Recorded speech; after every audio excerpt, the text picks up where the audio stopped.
Í október 2008 þá upplifðum við ákveðna krossgötur hérna á Íslandi. Hrunið, áfallið sem dundi á, það krafði okkur það að fara svolítið djúpt, fara inn á við og spyrja hvað viljum við. Ég alveg sannfærð það að hvort sem það að ræða einstakling eða þess vegna þjóðir heims, að þegar verður svona gjörsamlegt hrun, þá krefur það mann að fara á dýptina og spyrja sjálfan sig, hvað það sem skiptir máli? Og það sem ég upplýði sérstaklega á þessum tíma var að íslenska þjóðin, hún vildi fá að láta rödd sína heyrast.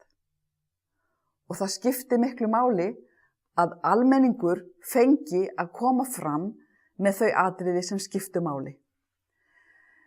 Þá náttúrulega mikilvægt að átta sig á því hvernig best að gera það. Og mér minnistætt á fundi í Háskólabíó þegar Ingibjörg Sólrún sagði eitthvað á þá leið að þeir sem í salnum voru ekki endilega fulltrúar þjóðarinnar. Og þá má kannski spyrja sig ef að það virkilega vilji til að hlusta á þjóðina, hvort að til einhver aðferð til að gera það. Og það vill svo til í félagsvísindum, þá höfum við vitað það í áratugi, að til aðferð sem kölluð slembiúrtak.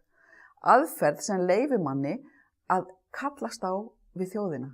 Hlusta, tala við þjóðina.